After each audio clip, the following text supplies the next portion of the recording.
Welcome folks, I'm Murt Backlin, and today on CasaTV, Endangered Hum Drum, the looming Sauvignon Blanc shortage in the world, and our complete lack of concern.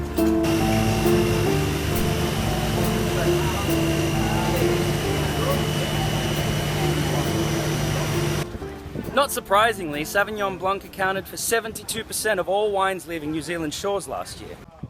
So what happened this year? Well, according to New Zealand wine growers, a cool spring has led to a 24% reduction in yield this year. And since, therefore, so on and so forth, and the way she goes, we're set for a little bit of a price hike this year in Sauvignon Blanc from Kiwiland, especially those coming from the Marlborough region. Now, before I start rabbiting on about what great alternatives are out there on the market in extremely accessible numbers, it is worth pointing out that a cooperative autumn and a low yield do lead to some fantastic grape juice. It's just in smaller numbers and costs a little bit more. I'll just have a glass of Sauvignon Blanc, please, is pretty much standard in the industry. But there's some great other wines out there. Branch out, try a little something different. And no, rosé is not being exotic.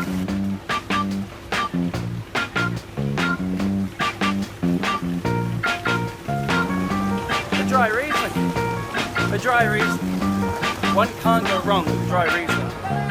Pinot Grigio is another long-standing favourite that's quite popular in wine circles. Sometimes dry, sometimes off-dry. It's a great drop. But you already knew that, didn't you? Riesling, you say. Psh, Pinot Grigio, you want. Ha, I always order that, you say. Well, here's something new. A new bandwagon to jump on. Follow me.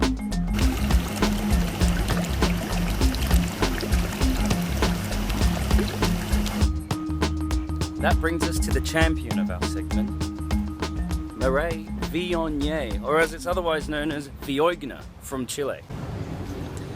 Viogna has plenty of mouthfeel or texture when it's grown in Europe, but the climate along the Lamari Valley east coast of Chile is a little bit more like Martinborough, with cold fog staying around until the early afternoon each morning, keeping the climate cooler, allowing the grapes to mature longer.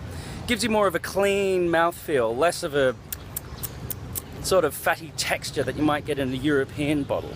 It's closer to a Sauvignon Blanc, in fact, with honey undertones of citrus and floral notes on the nose. And it's nice wine. It's like Sauvignon Blanc, and there's not much of it anymore, so you should probably drink Viognier. It's good value too. Retails about $70 a bottle from Wine Rack, and about $180 from any good value, reasonable establishment like Casa.